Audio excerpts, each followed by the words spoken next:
Casi todo lo que yo he escrito ha nacido de eso que vos calificás, de estar un poco piantado, de estar en la luna, de estados de desatención.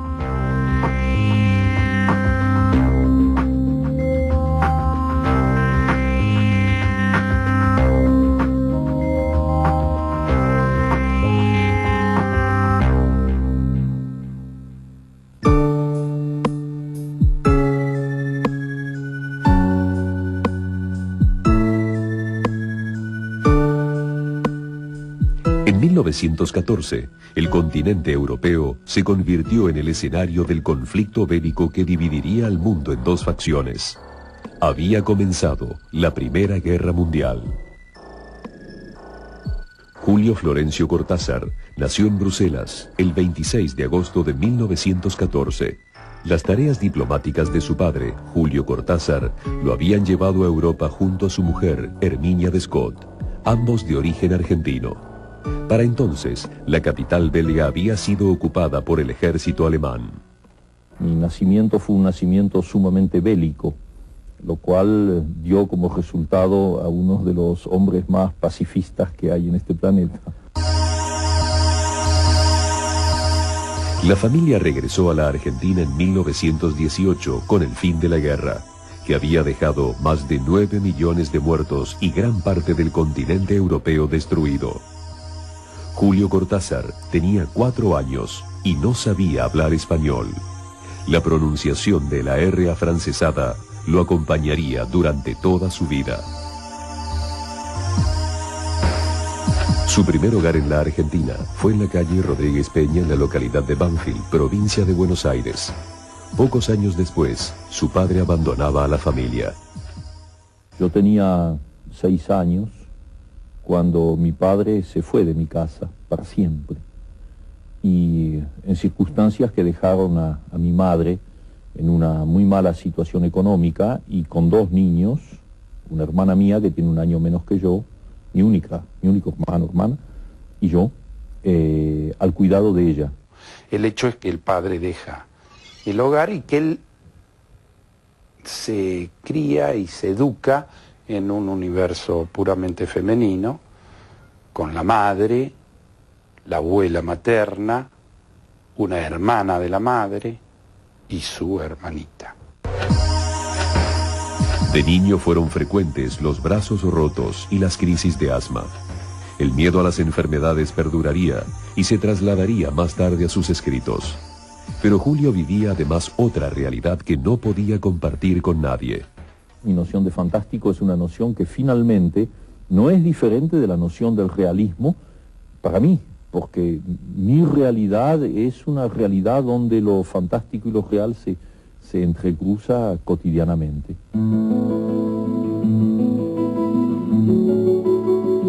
A los 9 años, Julio Cortázar escribía sus primeros poemas y una suerte de novela. De las lecturas de Julio Verne pasó rápidamente a las obras de Michel de Montaigne y Edgar Allan Poe, el creador del cuento moderno que habría de influir fuertemente en su obra posterior. Sí, es verdad que a los 9 años yo escribí una novela. No tengo la menor idea de lo que es, pero sí que era una cosa muy lacrimosa, muy romántica, en la que todo el mundo moría al final. Julio Cortázar comenzó el colegio secundario en la Escuela Normal Mariano Acosta. En 1935 obtuvo el título de profesor normal. Poco después ingresó a la Facultad de Filosofía y Letras, pero un año más tarde la dejó para colaborar con la economía familiar. Este sería su único paso por la universidad. Entre 1937 y 1943, Julio Cortázar ejerció como profesor en colegios de las localidades bonaerenses de Bolívar y Chivilcoy. Estos años de vida pueblerina le sirvieron para continuar con sus lecturas y estudiar idiomas. Por otra parte, él, ejerce la docencia secundaria durante 7 años en las adormiladas ciudades bonaerenses, donde la única posibilidad de supervivencia psicológica Y espiritual era leer y leer y leer. En la Escuela Normal de Chivilcoy, Cortázar enseñó historia y geografía. Bueno, Julio Cortázar lo conocíamos en Chivilcoy como el profesor flaco y alto de la Escuela Normal, que tenía enamoradas a muchas chicas porque tan joven y tan brillante.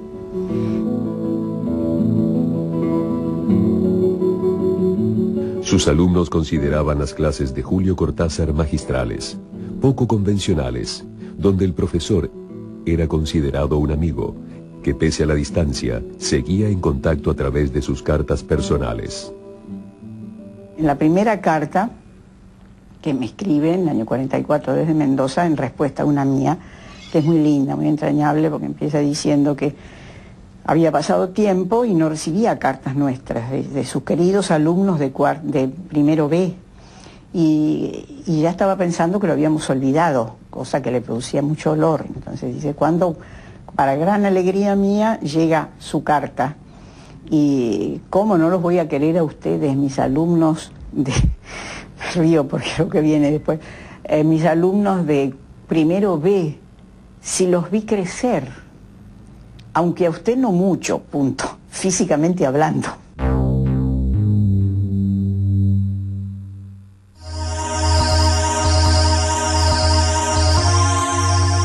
Desde 1943, una figura política había ido ganando cada vez mayor fervor popular. El coronel Juan Domingo Perón, desde la Secretaría de Trabajo, había impulsado algunas leyes que favorecían a las clases trabajadoras. A mediados de 1945, creció el descontento de los sectores conservadores, de los intelectuales y de algunos militares. En octubre, el presidente de facto Edelmiro Farrell pidió la renuncia de Perón y lo envió detenido a la isla Martín García. El 17 de octubre, un masivo movimiento popular ocupó la Plaza de Mayo, pidiendo su liberación. Perón fue liberado y comunicó a la multitud su ingreso en la política. En 1946, Juan Domingo Perón llegó al poder con el apoyo de las masas populares. El peronismo marcaría la vida del país y la de Cortázar, quien no simpatizaba con el movimiento. Desde un principio, el populismo peronista enfrentó a los sectores intelectuales pertenecientes a la alta burguesía criolla con las clases populares. Las universidades fueron intervenidas. Julio Cortázar regresó a Buenos Aires, abandonando la docencia para siempre. Él es opositor, creo yo que un opositor silencioso, nada demasiado llamativo, bueno, como lo era prácticamente el 98% de la intelectualidad de la época, ¿no? De la intelectualidad inclusive democrática, que veía en Perón una continuación latinoamericana o nacional de fenómenos fascistas europeos. En 1949, Cortázar publicó Los Reyes, el primer poema firmado con su nombre. En Buenos Aires se reunían los escritores, poetas y artistas más importantes del momento. Las revistas literarias constituían la vía de expresión de las últimas tendencias. Jorge Luis Borges dirigía entonces Anales de Buenos Aires. Fue allí donde Cortázar publicó su cuento Casa Tomada. Bueno, justamente ese cuento, el cuento Casa Tomada, por ejemplo, se ha querido ver, y la crítica por lo general lo ha visto, ¿no?, como una metáfora de la invasión peronista en la casa de la clase media. Cortázar diría más tarde que Casa Tomada estaba inspirado en una pesadilla. Los sueños serían una fuente recurrente en su obra. En 1948, Cortázar obtuvo el título de traductor público de inglés y francés. Por esa época, pasaba la mayor parte del tiempo libre escribiendo cuentos y leyendo. Solo veía a sus amigos, entre ellos Aurora Bernardes, una joven traductora española graduada en Filosofía y Letras, con quien pronto comenzó un noviazgo. En realidad Cortázar conoce, esto me lo cuenta a mí la propia Aurora, es decir, ella había leído el cuento Casa Tomada y pensaba que se trataba de un autor extranjero. No había leído el nombre que firmaba el cuento, pero no se le había ocurrido que pudiera ser un argentino, nunca había oído hablar de él. Y una amiga común le dice un día, te voy a presentar a Julio Cortázar, y se citan en la confitería Richmond, en Florida. Y ahí lo conoce. Y bueno, seguramente ahí se produce el flechazo. Entre los jóvenes intelectuales de la oligarquía argentina existía la tradición de leer escritores extranjeros y estudiar en Europa. La oposición al gobierno peronista determinó a Julio Cortázar a solicitar una beca para estudiar en Francia. En 1951 consiguió sus propósitos. Poco después, se instalaría definitivamente en París. Julio fue como un exilado cultural. Él se fue por sobre todas las cosas porque era la época acá del primer peronismo, que estaba todo muy cerrado, se sentía como él lo dijo, lo escribió, que se sentía como en una cárcel en Buenos Aires. Yo sé que él se fue porque, como todo el mundo, tenía digamos, diferencias con el peronismo de Perón, del 45, del 50. ¿no? Digamos, con mucha simpatía te puedo decir, era gorila. Y yo se lo decía. Pero bien. El viaje coincidió con la publicación de su primer libro en Argentina.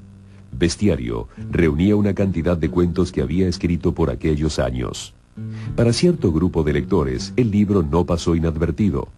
Significaba el ingreso a un mundo fantástico y desconcertante. Toda esa serie de cuentos de Bestiario son los primeros cuentos en que yo me sentí relativamente seguro de haber dicho lo que quería decir. Son cuentos fantásticos. Con su libro en el bolsillo, Cortázar se alejó de Argentina. Comenzaba un largo autoexilio, como luego se lo llamó, y se entablaba una relación conflictiva con su país, al que nunca dejaría de adorar.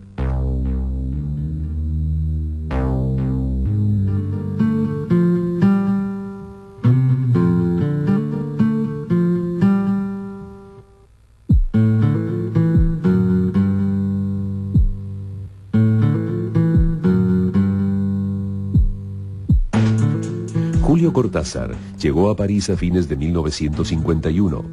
La modesta beca le permitió instalarse en la ciudad universitaria. Desde la habitación número 40 podía observar los pabellones de otros países, pero pronto comenzó a trabajar como traductor para la UNESCO y se mudó a una pequeña pieza en la calle Dalesia. Su novia, Aurora Bernardes, llegó desde Argentina al poco tiempo. El 22 de agosto de 1953, Julio y Aurora se casaron en la mairie del 4º arrondissement. Fue qué decir, simplemente una confirmación, una institucionalización de una relación que ya era conyugal. Eran muy amigos, más allá de toda la relación obviamente de matrimonio que tenían que tener, pero hacia afuera eran como muy compañeros y intelectualmente se deberían llevar muy bien porque eran todos miradas y que ya estaba, no era necesario demasiadas palabras. Para entonces, Cortázar vivía en un departamento en el 24 bis de la calle Pierre Leroux. Como lo era para todos los escritores y artistas que la visitaban, la capital francesa fue para Cortázar su rito iniciático. Allí asistió a conciertos y exposiciones de arte, tomó contacto con el cine de la Nouvelle Vague y la filosofía existencialista. Cortázar abrió sus sentidos a todas estas influencias, pero también conoció un submundo que hasta entonces había pasado inadvertido para él. Vagabundos, seres marginales y bohemios habitaban la ciudad por las noches. Sus libros de cuentos continuaban publicándose en Argentina. Final del juego apareció en 1956 y Las armas secretas en 1959. En este último se incluía el cuento largo El perseguidor. Inspirado en la vida del más revolucionario de los músicos de jazz, el saxofonista norteamericano Charlie Parker causó una gran sensación en el mundillo literario. Aparece también la otra cara de Julio, que es el melómano, ¿no? Era un melómano, pero adicto realmente. Melómano, necesitaba de la música era un alimento substancial para él. Y pasaba largas horas oyendo sus discos. Una de las últimas veces que lo vi, se había comprado un pianito y tocaba, qué sé yo, no sé, Desde el alma o Lágrimas y sonrisas, un balsecito así argentino que me hizo escuchar. Estaba entusiasmadísimo con eso. No creo que haya sido músico. Me interesaba la música como... Y después se captaba mucho del jazz. Yo era un gran, digamos, escuchador de música. En 1960 se editó la primera novela de Cortázar, Los premios. Al año siguiente se publicó en francés. La situación económica del escritor mejoraba. Un encargo de traducir los cuentos completos de Edgar Allan Poe para la Universidad de Puerto Rico le permitió comprarse un departamento en el número 9 de la Place du General Buret. Desde allí, Cortázar emprendía sus caminatas diarias por la ciudad, en cuyos afiches callejeros encontraba mensajes e imaginaba cuentos fantásticos. Las galerías parisinas constituían otro de sus paseos predilectos. En sus locales observaba libros viejos, colecciones de estampillas o de monedas. El otro cielo, cruzando la Galería Vivian, se encuentra en la Galería Güemes. Todo ese mundo de los pasajes era su cotidiano. Ahora, ¿cómo la administraba? ¿Cómo podía caucionar todos esos choques que le llegaban hacia él? Era la escritura. Una vez que estaba fijado, es como vos copiás el disco duro, lo pasás para saber guardarlo, porque si no la memoria se pierde. Esos momentos se transfiguraban en cuentos, en anécdotas, en novelas, y porque era su cotidiano. Dice, qué mundo fantástico. El mundo fantástico estaba ya inscripto. Lo fantástico volvía a aparecer en Historias de Cronopios y de Famas, publicado por la editorial Minotauro de Buenos Aires. Humor, ironía y profundas reflexiones se vislumbraban en los 74 breves relatos a los que Cortázar parecía considerar un juego. Venía muy a menudo a cenar con otros amigos. En este grupo asidic, el que podía traía el carnero, otro traía el pan, otro el vino, otro las flores, ¿no? Las postres. Y Julio traía siempre una anécdota. ¿Qué le pasaba saliendo de su casa hasta llegar acá? Es decir, era receptivo. Todo lo que pasaba se convertía en ya una historia que se anotaba, ya podía ser tantas historias de Julio. Fue aquel espíritu lúdico el que dio origen a la que sería su mayor obra y que Cortázar llevaba 2 años escribiendo sin un plan preciso. En 1963, los lectores argentinos pudieron acceder a Rayuela, un libro que rompía con los esquemas de la novela tradicional. Cortázar proponía en el prefacio un recorrido alternativo al orden convencional de los capítulos. Según él, lo había escrito para mostrar otras realidades posibles. Ese libro es una tentativa para ir hasta el fondo de un largo camino de negación de la realidad cotidiana y de admisión de otras posibles realidades, de otras posibles aperturas. Con grandes reminiscencias autobiográficas, Rayuela contaba la historia de Horacio Oliveira, un argentino exiliado en París que vivía un romance con La Maga, una joven uruguaya. Luego regresaba a Buenos Aires, donde se encontraba con otros personajes, amigos, nostalgias y el permanente sentimiento de estar dividido entre 2 mundos, París y Buenos Aires. Y bueno, y efectivamente Rayuela es un intento de subvertir el orden de la novela tradicional y de alterar la lectura corrida y de leer, de escribir y de leer de otro modo la narración. La Maga y Oliveira se convirtieron en la pareja de ficción más famosa de la década del 60.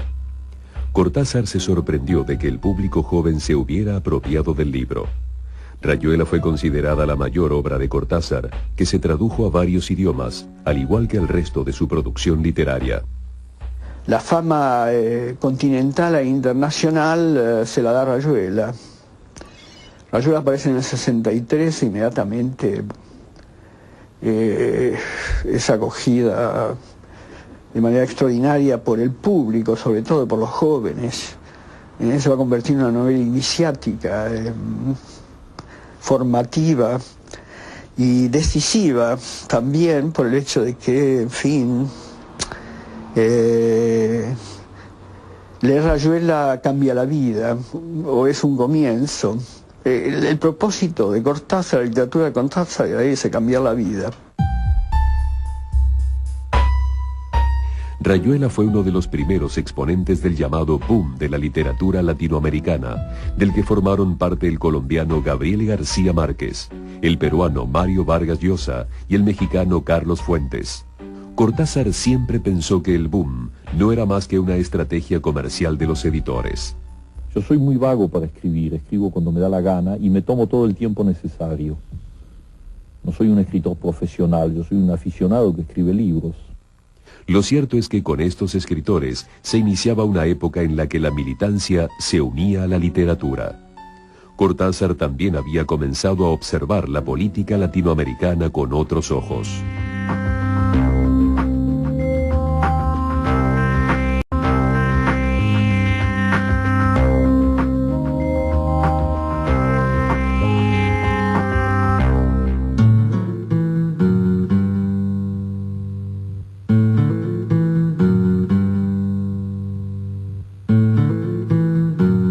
El 1 de enero de 1959, el movimiento guerrillero liderado por Fidel Castro y Ernesto Che Guevara había tomado el poder en Cuba, derrocando al dictador Fulgencio Batista. El nuevo gobierno pronto se declaró comunista. Un buen número de intelectuales latinoamericanos miraba con ojos esperanzados esta revolución. Yo no concibo una revolución sin la presencia en quienes la llevan a cabo de ese elemento poético, ese elemento lúdico, ese elemento erótico, que significan componentes absolutamente imprescindibles de nuestra personalidad. No hay que olvidarse que alguien que era nada menos que Lenin dijo que hay que soñar, que hay que seguir soñando, que el revolucionario debe soñar. Lo único que tiene que tener cuidado de controlar su sueño y hacerlo entrar en la realidad y conectarlo con la realidad, que significa también conectar la realidad con el sueño. Sueño y poesía son bastante intercambiables en este caso. Julio Cortázar visitó Cuba a principios de los 60. Este contacto, que se repitió varias veces, significó para Cortázar un cambio en su percepción de la realidad y en su compromiso político. A partir de entonces, adscribió a la causa del socialismo en toda América Latina, pero sin dejar que ello perjudicara su producción literaria. Su nuevo libro de cuentos, Todos los fuegos el fuego, regresaba a la temática fantástica e incluía un cuento titulado Reunión, en el que recreaba una escena en la vida del Che Guevara. En relación con el establishment cubano, él aclaró que, en fin, que se consideraba un militante y que iba a ser todo lo fiel posible y que manifestaba su adhesión y en cierta medida su comunión con la causa revolucionaria, pero que iba a guardar siempre su libertad estética. El acercamiento de Cortázar a la militancia política le valió severas críticas en el mundo literario. Muchos pensaron que se trataba del fin de su creatividad artística. Toda la obra posterior de Cortázar no hubiera pasado a la historia de la literatura. No, hay bellos cuentos de Cortázar posteriores a esa época. Hay alguno, por ejemplo, hay un cuento que se llama La Reunión, que realmente no podría haber sido sino escrita por él, ¿no? Sino escrito por él. pero son estertores inevitables de un gran escritor. Hay quienes dicen que Cortázar pasa de ser un escritor fantástico y abstracto a ser un escritor comprometido a partir de su embanderamiento con la Revolución Cubana y el socialismo. Yo creo que no, que él siempre fue un escritor preocupado por la política.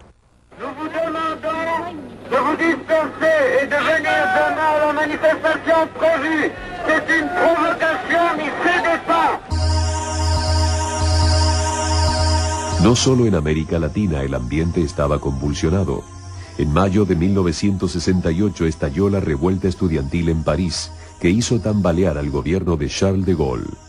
Bajo el lema «La imaginación al poder», los estudiantes comenzaron una protesta, a la que pronto se sumaron los trabajadores de todo el país. Cortázar participó del movimiento junto a un grupo de argentinos en la ciudad universitaria.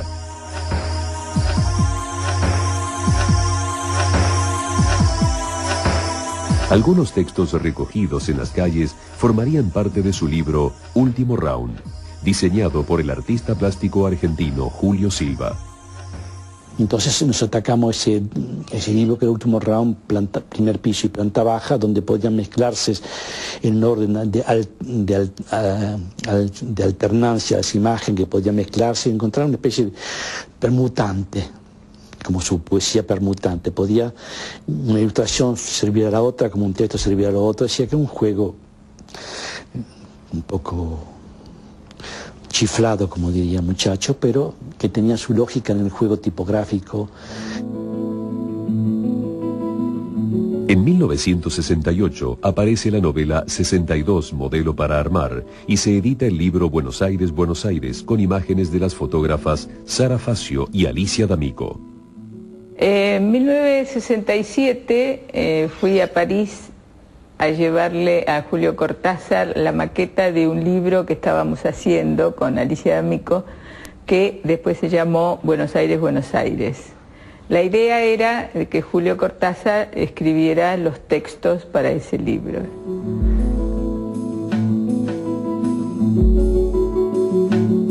A fines de los 60, Cortázar conoció a Ugné Carvelis, la encargada de las publicaciones latinoamericanas de la editorial francesa Gallimard.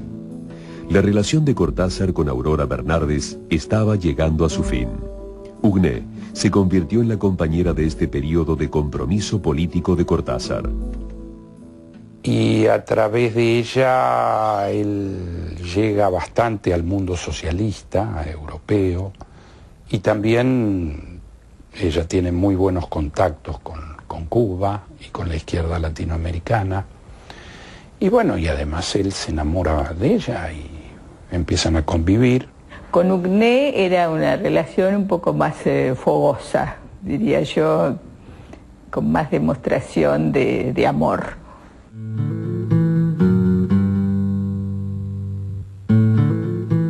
En la Argentina, la situación política era compleja. Con el peronismo proscripto desde 1955, gran parte de la intelectualidad se ubicaba ahora en la resistencia del movimiento y comenzaban a entrar en acción los grupos armados. Cortázar era cada vez más conocido en su país, pero también más criticado. Desde la derecha se lo consideraba comunista. La izquierda, por su parte, no aceptaba su lucha desde la comodidad parisina, a la que veía como una actitud burguesa. Le criticaban su cosmopolitismo, su internacionalismo, lo trataban de europeísta y consideraban que, bueno, que la relación que tenía en Rayuela misma con la realidad argentina era muy débil, que era falsa, que no sabía nada de la Argentina, que justamente cuando se trataba de mencionar marcas de cigarrillo, indicaba marcas caducas y cosas por el estilo, en fin. Era una crítica muy parcial, malévola. Cortázar sentía pasión por su país. Permanentemente nombraba calles, cafés y objetos de Buenos Aires en sus cuentos. A pesar de que llevaba más de 20 años en París, continuaba escribiendo en español, recreando las jergas porteñas. Y una de las cosas, por ejemplo, que me decía que, yo no sé si me lo dijo o yo me di cuenta que le gustaba mucho, digamos, la relación con los argentinos y conmigo en especial, porque teníamos una forma de hablar que él había perdido, que hacía 20 años que no escuchaba más. También existían los artistas argentinos que admiraban la obra de Cortázar.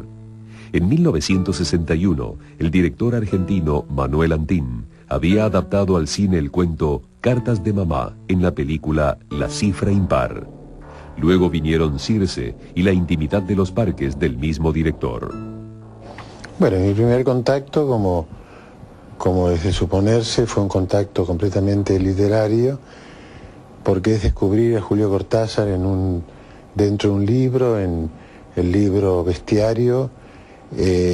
A raíz de eso tuve la sensación de que había encontrado al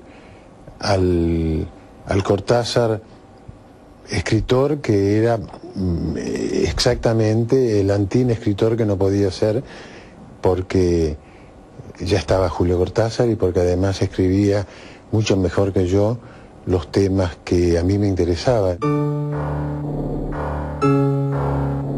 La Cifra Impar fue la primera adaptación fílmica de un cuento de Cortázar. El escritor quedó muy satisfecho al ver la obra del cineasta. Estábamos en la sala, en un microcine de un laboratorio, viendo La Cifra Impar, cuando se vio una escena de la película en la que el hermano mayor ve subir la escalera a su madre y, refiriéndose a la mujer de la cual estaba enamorado y que su madre no aceptaba en algún sentido, le dice: mamá, la madre le dice que Laura es vos, Laura es el nombre de la mujer. En ese momento Cortázar me tocó el hombro, puso la mano sobre mi hombro y me dijo: pibe, entendí mi cuento.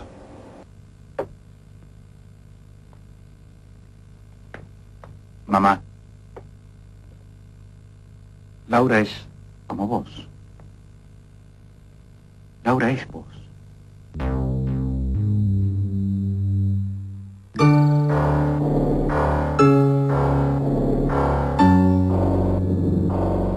El 4 de noviembre de 1970, Chile festejaba la asunción de Salvador Allende, el primer presidente socialista del país.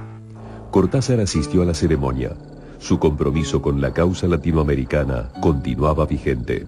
En 1973, luego de 4 años de trabajo, Julio Cortázar publicó Libro de Manuel, donde relataba la historia de un grupo de exiliados en París que planeaba el secuestro de un funcionario antiterrorista de un país americano para canjearlo por presos políticos. El libro fue un éxito y el escritor cedió el dinero de los derechos de autor a los abogados que defendían a los presos políticos. Ahora, cuando empecé a escribir el libro de Manuel, eso lo hice como si me lo hubiesen encargado. Ahora, quien me lo encargaba era yo mismo como argentino, porque era el momento de la dictadura de la NUCE, era el momento en donde empezaba en la Argentina esa escalada de la violencia que llevó a hacer de la tortura no solo una institución, sino una técnica tan absolutamente monstruosa que va más allá de toda descripción. Viajó a Argentina para la presentación del libro y el 11 de marzo de 1973 presenció con entusiasmo las elecciones que dieron el triunfo a Héctor Cámpora, el representante de Perón. A la asunción asistieron el presidente de Chile, Salvador Allende, y el de Cuba, Osvaldo Dorticós. Su postura con respecto al peronismo se había modificado. Según explicaría más tarde, para él había cambiado el movimiento peronista, ahora conformado por una juventud que se encaminaba hacia el socialismo. Los intelectuales ya no estaban enfrentados a este movimiento de masas, sino que formaban parte de él. Y ahí tomó conciencia digo yo no hablé con él,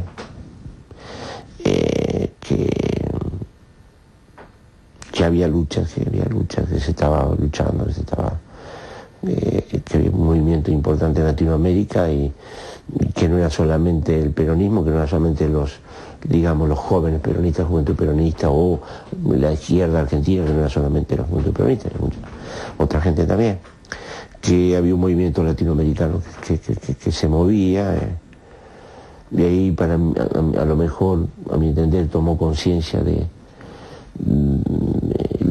esa ola que fue ese tipo de empuje, ese movimiento que había en Latinoamérica, lo rodeó a él también, y él trabajó como un joven, como una persona dentro de eso. La llamada primavera camporista solo duró 2 meses, en cuyo transcurso el general Perón regresó de su exilio en España en medio de una recepción violenta.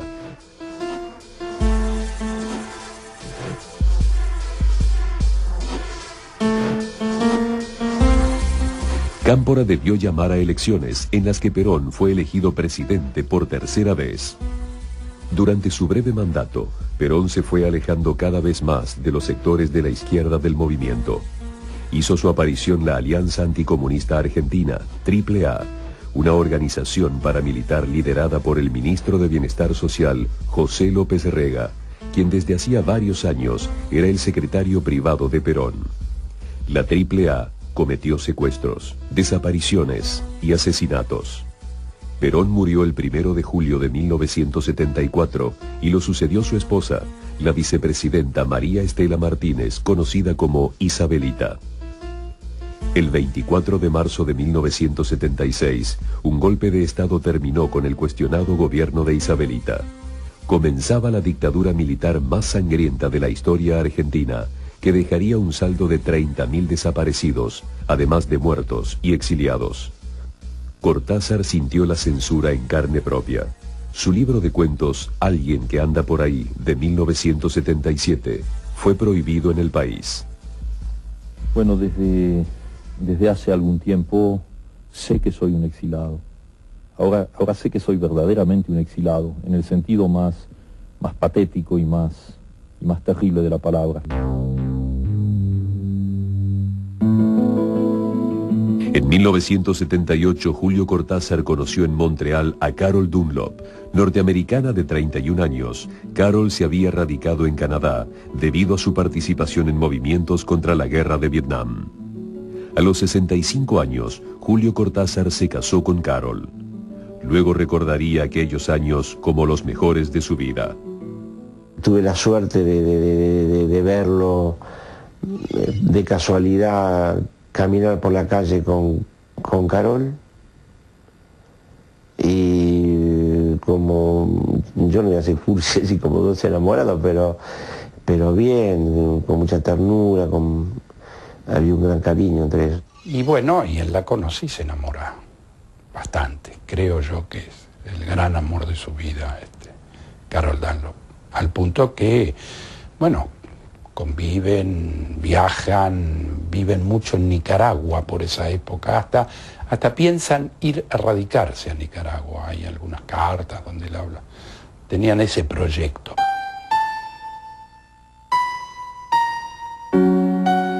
Juntos viajaron a Nicaragua y apoyaron la causa del movimiento sandinista en su lucha contra la dictadura de Anastasio Somoza y durante la resistencia que siguió a la caída del dictador.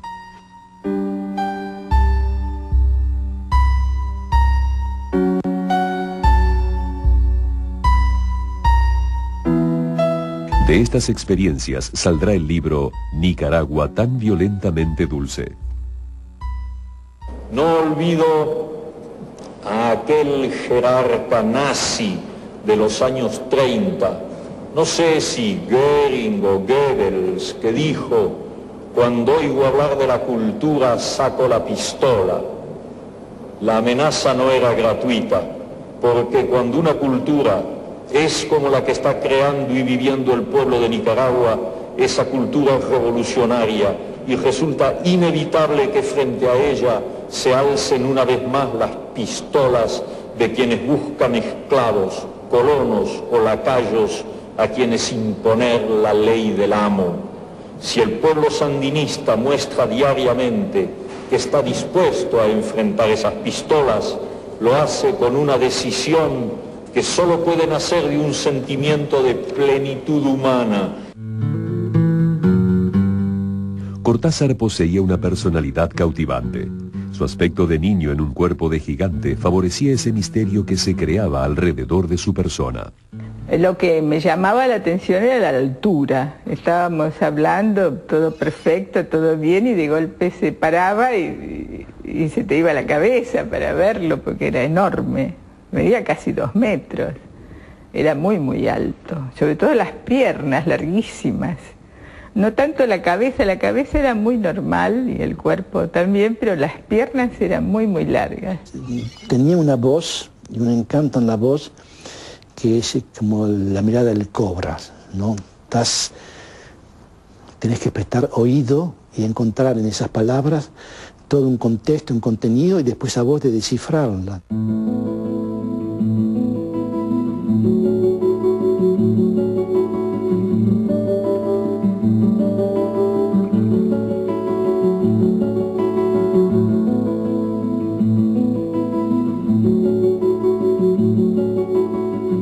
Cortázar vivía feliz con su compañera en París, en un bello departamento de la calle Martel. El escritor continuaba con sus paseos habituales y sus juegos en la ciudad. Viajaba en el metro sin salir a la superficie durante horas. Cortázar se sentía fuertemente atraído por los lugares de paso, el metro, los puentes o tranvías. Decía que allí el tiempo se detenía para dar lugar a otra realidad posible. Así surgió el proyecto de Los Autonautas de la Cosmopista, un viaje de 33 días que realizarían el Lobo, es decir, Cortázar, y la Osita, como llamaba cariñosamente a su mujer. Durante ese tiempo, los viajeros no podían abandonar la autopista que comunicaba París con Marsella. Luego escribirían el relato del viaje. Bueno, decidieron hacer ese viaje, por lo menos 2 meses sin salir de la autorruta, y paraba en todos los, ¿cómo se llaman? Los lugares los descansos, y ahí se quedaban un día y escribían, hasta llegar hasta Marsella, ¿no? Al final de la autorruta, sin salir. Y cuentan los amigos que le llevaban comida.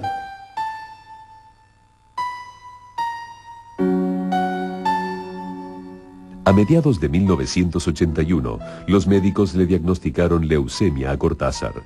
A ello siguió una extraña enfermedad que terminó con la vida de Carol en poco tiempo.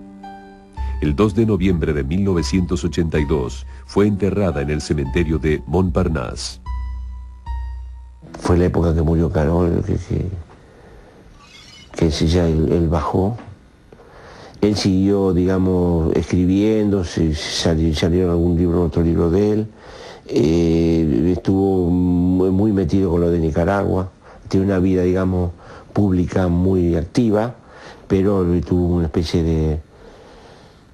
de bajón, aparte sabiendo que él también estaba enfermo. El 6 de febrero de 1983, Cortázar fue condecorado en Nicaragua con la Orden de la Independencia Cultural Rubén Darío, entregada de manos del comandante Daniel Ortega, jefe del gobierno sandinista. Para mí, la Orden Rubén Darío no es solamente esa alta distinción, sino que representa algo así como el fin de un larguísimo viaje por las tierras y los mares del tiempo, el término del periplo de una vida que entra en su ocaso sin ningún orgullo, pero sin bajar la cabeza.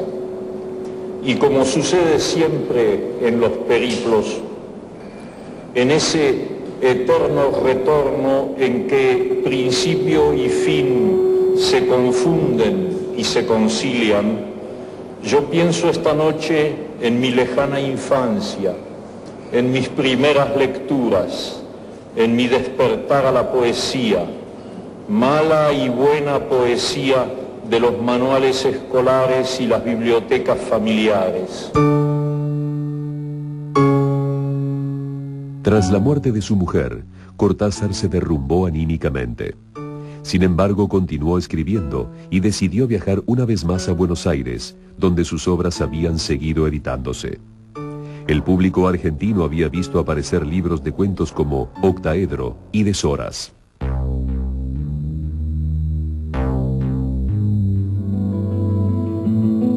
El 30 de octubre de 1983 tuvieron lugar las elecciones que devolverían a la Argentina la democracia tras 7 años de dictadura.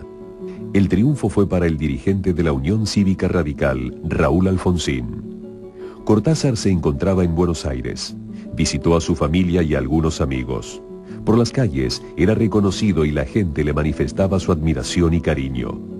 No sucedió lo mismo con el presidente electo, con quien quiso encontrarse. Y bueno, y aquí él es muy bien recibido popularmente, es una época de grandes manifestaciones populares festejando el cese de la dictadura. Y bueno, y ahí está el episodio de la no recepción por parte de Alfonsín, la no invitación, digamos, que en ese momento está recibiendo a muchos intelectuales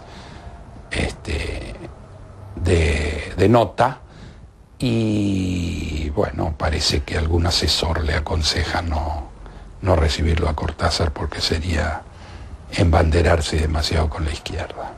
Yo hubiera tenido un honor extraordinario en conocerlo, porque no lo conozco, pero un honor extraordinario. Yo no sé qué pasó, él estuvo acá, no, fue una serie de malos entendidos. Cortázar regresó a París. Su salud empeoraba, pero reunió fuerzas para escribir un libro de poemas, Salvo el crepúsculo. Su primera mujer, Aurora Bernardes, y su amigo, el pintor argentino Luis Tomaselo, estuvieron junto a él en sus últimos días. Durante la internación en el hospital Saint-Lazare, Cortázar escribió los poemas para el libro Negro el 10, con serigrafías de Tomaselo. El pintor era el encargado de conducirlo periódicamente al hospital. Me acuerdo que la última vez él me había dicho: Luis, si yo entro otra vez a tu hospital, no creo que salga con vida. Lo fui a buscar a su casa, con Aurora, hasta que estaba también. Él estaba sentado en su sillón negro, delante de su gran biblioteca y su discoteca, porque siempre estaba al lado de los discos. Se levantó, se puso en una casquette, se fue hasta la puerta y miró la habitación, todos sus libros. Ya presentía que no le iba a ver más. El 12 de febrero de 1984, Julio Cortázar murió en París. Fue enterrado en el cementerio de Montparnasse, junto a la tumba de Carol Dunlop, su última mujer.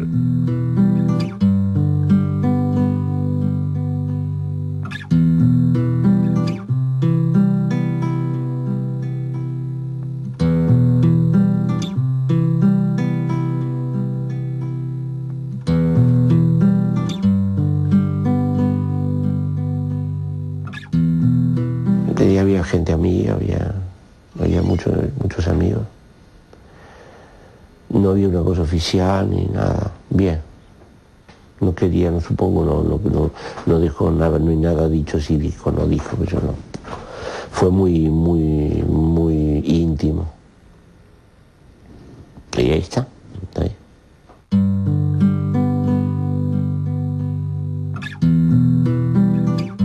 Cortázar fue ante todo un hombre de muchos mundos, dividido entre París y Buenos Aires, entre la literatura y la militancia política, entre lo real y lo fantástico. A través de su gran obra literaria, Julio Cortázar legó a la humanidad la certeza de que otros mundos son posibles.